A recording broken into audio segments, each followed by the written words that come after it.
Aunt was a strong-willed woman. She would stay locked in the room with Uncle all night, and when she came out in the morning, her face would glow like milk.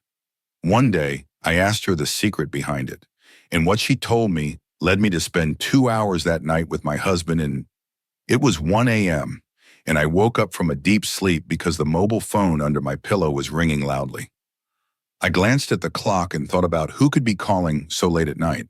When I looked at the screen, I was shocked. It was a call from my husband Rasheed's uncle. But why was he calling me at such an odd hour? I glanced at Rasheed, who was snoring loudly, and then at his phone, lying on the side table. Why was his uncle calling me instead of Rasheed? The thought made me nervous. Was it an emergency? Rasheed's father had been unwell for a few days, and my first thought was about him. Rasheed and I lived separately from his parents, who lived in a different house.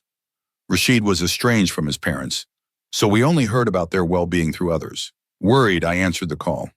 On the other end, Rasheed's uncle said, "Shagufta, your aunt and I are at your door. Please open it." I was startled. What were they doing here so late at night? My concern deepened. Was something serious happening at Rasheed's home? I shook Rasheed awake and said, "Get up, Rasheed. Your uncle and aunt are at the door."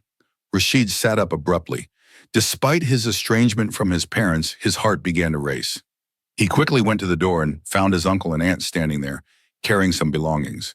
Rasheed greeted them, brought them inside, and offered them seats. His uncle sat with his head bowed and softly said, "Son, forgive us for disturbing you so late at night. The landlord suddenly evicted us, and we have nowhere to stay. Your aunt and I have been wandering the streets for hours, and we didn't know where else to go. I couldn't leave a woman on the streets at this hour. It wouldn't be right. And with the current situation, it's not safe." Hearing this, I felt a pang of sadness. I said, "Uncle, you should have come to us earlier. Why were you wandering the streets with Aunt?" Rasheed shot me a sharp look, signaling me to stay quiet. Uncle continued, "Son, we just need a place for the night. By morning, we'll arrange for a rental house." Rasheed quietly offered them a room in the upper portion of the house. I prepared the room with everything they might need and returned to find Rasheed pacing angrily in the room. He said, "You were quick to let them stay here, weren't you? You have no idea how this will make things worse." Confused, I asked him what he meant. Rasheed explained, "There's already tension between my father and uncle. My father and I are not on speaking terms, and if I let uncle stay here, father will think I did this deliberately to hurt him." I was taken aback. I had no idea about these family issues. Angrily, I said, "You never share anything about your family with me. How was I supposed to know what's going on? Aunt is a young and beautiful woman, and I just thought it was safer to offer them a place to stay. The streets are not safe, especially for a woman. And they're not strangers. It's just for one night. They'll leave in the morning." I shook my head and sat up. I was furious at Rasheed for never sharing anything about his family with me. I didn't even know why he had issues with his parents. One day, out of nowhere, Rasheed packed our belongings and announced that we were leaving. There hadn't been any argument or fight between me and his parents, yet we silently left their home that day. After that, neither did his parents visit us, nor did we ever go to see them. Many times I suggested to Rasheed that we should check on them, but he outright refused and said, "I'll never go back to that house." Even when I asked why, he never told me. Even after a year, I still didn't know what the real issue was. And now I had learned something new, that there was also tension between Rasheed's uncle, aunt, and his parents. Regardless, I had already allowed them to stay for one night, so I told Rasheed not to worry. "They'll sort out their arrangements in the morning," I reassured him. Rasheed went back to sleep, but my sleep was long gone. The night dragged on, and just before the Fajr called a prayer, I went and sat in the courtyard. It was summer, and I felt suffocated inside the room. A little later, I noticed Aunt leaving her room and coming downstairs with clothes and a towel in her hand. The bathroom was downstairs, so she was undoubtedly heading there to take a bath. My eyes fixated on her face, radiant, glowing with a rosy complexion, as fair as milk, and her eyes shimmering with a unique brightness, just like a newlywed bride. When Aunt saw me, a smile spread across her face. "Why are you sitting here? Couldn't sleep?" she asked. Looking at her, I replied, "You're awake too." She smiled faintly and said, "What can I do? Your uncle loves me so much he doesn't let me sleep." She said this so openly as she headed toward the bathroom, leaving me utterly stunned. A little while later, when she came back after bathing, her long, thick hair was almost touching her knees. She sat down next to me, and I couldn't help but stare at her face. I had never seen someone so happy, especially at her age. Aunt was a woman in her mid-30s, maybe around 35, 40 years old. She didn't have children, which might have been why she still looked youthful. Her beauty was further enhanced by the natural allure of her face, and in the morning light she appeared even more radiant. In contrast, I had withered away entirely just a year after my marriage. Rasheed never had time for me. He would come home exhausted after work and spend the entire night snoring. Perhaps that's why Aunt's radiant happiness stirred a strange longing inside me. I felt lonely. I had spent the entire night awake, yet Rasheed never once noticed. He didn't even realize when I left the room to sit outside.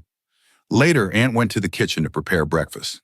"Let me make breakfast today, Shagufta," she said cheerfully as she started kneading dough. I silently joined her, helping with the tasks while stealing glances at her. The more I looked at her, the heavier my heart felt. We had breakfast together. Around 8 a.m., Rasheed and Uncle came out of their rooms. Aunt served them breakfast as well. Rasheed left for work, and Uncle said he was going out to look for a rental house. This left just Aunt and me at home. Aunt was a quick and energetic woman, and she began tackling all the household chores with remarkable efficiency. I was feeling extremely sleepy, as I had been awake all night. I decided to go back to bed. When I finally woke up around midday and stepped outside, I saw that Aunt had transformed the entire house. The kitchen and every corner were spotless and gleaming. I asked in surprise, "Didn't you sleep?" She had been awake with me the whole night. Smiling, she replied, "I don't feel sleepy during the day, and at night your uncle doesn't let me sleep." You could say sleep doesn't exist in my life. Her candid reply brought a smile to my face. I had always believed that childless people lived dull and lifeless lives. I, too, had no children after a year of marriage and felt broken and dejected. But seeing Aunt made me realize how wrong I was. Even after 10 years of marriage and no children, her face radiated happiness. I was even more surprised the next morning when I saw the same scene again. Before the Fajr prayer, I stepped out into the courtyard, and Aunt came downstairs just like the previous night, her face glowing as if lit from within. She was heading to the bathroom, which was located downstairs. I had been awake because of the ache building inside me, the lack of love, the absence of children, and the constant loneliness. Watching Aunt, I couldn't help but wonder how she managed to be so happy without children. How could Uncle love her so much? Aunt, with her radiant face, walked toward the bathroom. Another day passed the same way. Uncle hadn't found a rental house, and I hadn't asked Aunt to leave. Rasheed had subtly hinted several times, saying, "You let them stay. Who knows when they'll find a house?"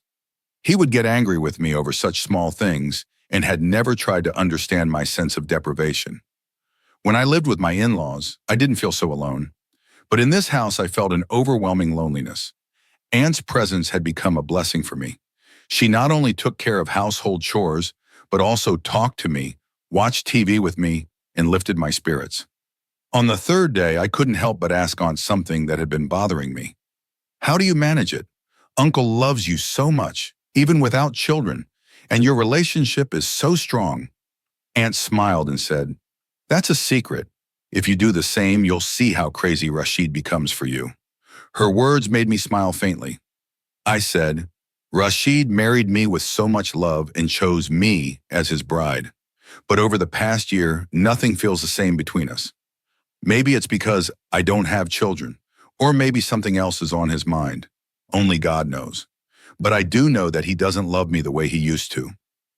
The sadness within me poured out in front of Aunt. She smiled, hugged me, and said, "Why do you think such things, Shagufta? A woman can easily win a man's heart if she wants to." Aunt then leaned in and softly told me something that left me staring at her in shock. "Aunt, how can I do that? It's wrong," I said. She smiled faintly and replied, "There's no right or wrong in love. A woman has the right to be happy too, And this is how you can find your happiness. Aunt handed me a medicine and said, "You just need to give this to Rasheed." Trusting her, I took the medicine and went back to my room. That night, when Rasheed came home, I quietly mixed the medicine into his tea and gave it to him. Shortly after drinking it, Rasheed lay down on the bed, breathing heavily. Sweat began to pour from his body. Aunt had told me this would happen after taking the medicine. I quickly went to the washroom, got ready, and returned to the room, lying down next to Rasheed with my arms wrapped around him. Wearing a red lacy nightdress and deep red lipstick, I was ready to captivate Rasheed like never before. I had tried this many times before, but Rasheed had never fallen for my charms. However, that night, Rasheed fulfilled all the desires of my heart. He responded exactly the way I had always wanted. Rasheed quenched the barren land of my soul. He showered me like rain, and the parched fields of my heart were revived. After that, it became a routine. Every night, I would find some excuse to give Rasheed that medicine, and he would lose all control. He became so overwhelmed with passion that he would cross every limit. Sometimes I would plead with Rasheed to stop, but he was so consumed by desire that he wouldn't let me go. I began to feel as though Aunt had brought the colors of happiness back into my life. Rasheed never brought up the topic of children before, and he didn't do so now either. But the emotional distance that had grown between us was completely gone. I was not only grateful to Aunt, but also as happy as she was. My face, too, began to glow just like hers. A week passed by, and in that time, my life had changed. I was always humming, staying prepared, and entering the room beautifully dressed every night. I stopped thinking about sending Aunt back or asking them to move elsewhere. Uncle was still searching for a rental house, but it seemed he hadn't found one yet. I even told Aunt not to worry about finding another house and to stay with us permanently. Aunt was delighted to hear this. 15 days later, one evening, Rasheed suddenly fell seriously ill. He struggled to breathe, and it felt like he was suffocating. I had no idea what to do. Uncle wasn't home. He had gone to the market with Aunt. Left with no choice, I took Rasheed to the hospital myself. After running tests, the doctor's revelation left me shocked. Rasheed's condition had worsened due to an overdose of a highly dangerous medicine, which was severely affecting his organs. Rasheed was stunned. He said, "But I'm not taking any medication." The doctor informed him that he had been unknowingly consuming the medicine for some time. Hearing this, Rasheed looked at me with concern. Unable to hold it in, I broke down in tears and confessed everything to him. Rasheed grabbed my arm in anger and said, "You could have killed me. Didn't it ever cross your mind that your recklessness could harm me? What was so wrong with me that you resorted to giving me such drugs?" I tearfully replied, "I just wanted your love. I didn't mean to do anything wrong. I only gave you the same amount Aunt told me to. I thought it was harmless since Uncle takes it regularly, and he's fine." Rasheed buried his head in his hands and said, "I've suspected from the start that Uncle and Aunt have some ulterior motives for staying here. Now I'm certain." I tried to reason with him, saying, "Why are you thinking this way? They have only shown me kindness." But Rasheed took my hand and brought me back home. "Your foolishness could have caused serious harm. Thank God the truth came out in time," Rasheed said. As soon as we entered the house, we saw Uncle standing there. Uncle and Aunt had returned. Seeing us, Uncle asked, "Where were you two?" Rasheed threw his medical reports at Uncle and said, "Ask your wife what kind of drugs she has been having my wife give me. What were your real intentions behind coming here?" Rasheed crossed all limits of disrespect while speaking to Uncle. His tone was so harsh that even I felt it was inappropriate to address Uncle like that, considering he was elder. But I couldn't say anything.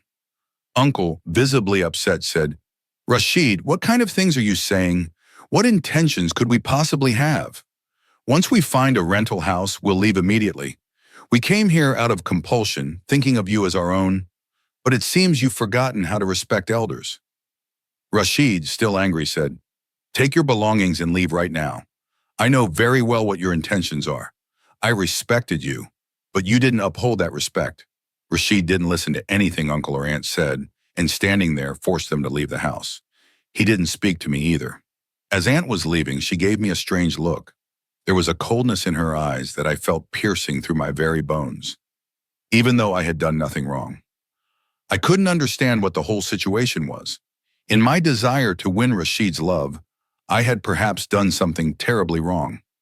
I sat at Rasheed's feet and asked, "What is going on? Why don't you tell me anything?" Then Rasheed revealed a truth that felt like the sky falling on me. Unknowingly, I had come close to causing immense harm to my husband. Thank God the truth was revealed in time. Otherwise, I might have lost my husband. Aunt had left no stone unturned in her attempts to harm Rasheed. Rasheed explained that in their family, love marriages were frowned upon. When it was Uncle's time to marry, he eloped and married Aunt against the family's wishes. When he brought Aunt home, no one accepted her, especially Rasheed's father, who outright said, "We cannot accept a woman who ran away from her home." It wasn't just about love marriage, it was also a court marriage, which the family considered disgraceful. Moreover, the girl Uncle had married belonged to a family that started threatening Rasheed's family. Accepting Uncle and Aunt into the household would have put many family members' lives at risk. Thus, Uncle and Aunt were disowned and left to live in rented homes. Even when Rasheed's grandfather passed away, Uncle was excluded from the inheritance. This was something Uncle could never tolerate. During grandfather's funeral, Rasheed's father invited Uncle, and contact was reestablished. But Uncle never got a share of the property, nor did he regain the respect and place in the family that he felt he deserved. Because of Aunt's family, Rasheed's father never allowed Uncle and Aunt to stay in their home again. Aunt's family was dangerous and untrustworthy. Rasheed's father feared that Aunt's family might try to harm his daughters out of revenge. Rasheed continued, "Then you came into my life and I fell in love with you. Being the youngest son, I pushed hard to convince my mother, and she in turn persuaded my father to let us marry. We didn't reveal to anyone that ours was a love marriage.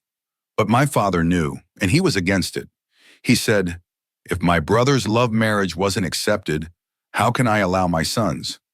But because of me, my mother forced our marriage to happen, as your family wasn't like Aunt's.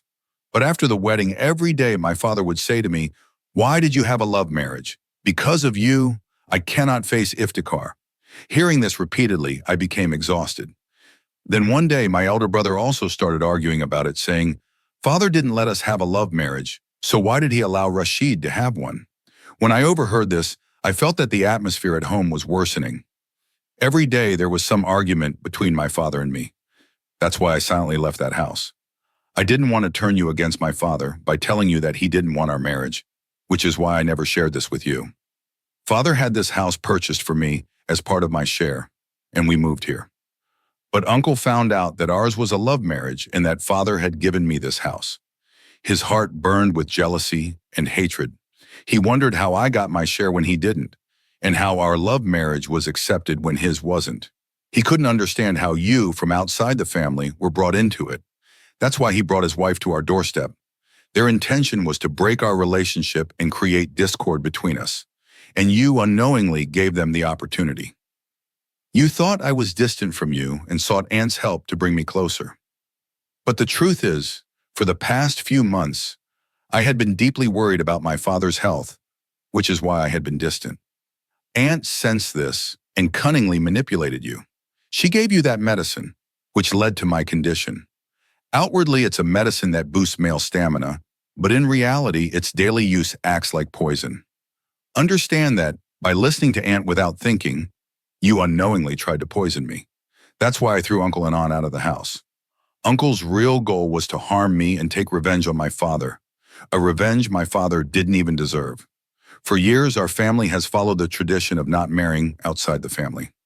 My father, bound by these traditions, couldn't accept Uncle's marriage. But our marriage put him in a difficult position. He felt ashamed in front of Uncle and believed that if he could accept our relationship, why couldn't he have accepted Iftikhar's? Still, it wasn't entirely Father's fault. These traditions are deeply rooted and very old. Some traditions need to end because they often ruin relationships. I wanted everyone to accept Uncle and Aunt, but the way they acted cannot be justified. After telling me the whole truth, Rasheed fell silent. I felt deeply ashamed. If only I hadn't discussed our private matters with Aunt. If only I hadn't fallen for her manipulations, my husband wouldn't have suffered so much. Thank God nothing irreparable happened, and Rasheed recovered with treatment. Now I've learned that a husband and wife should handle their matters themselves. That's what is best for both of them.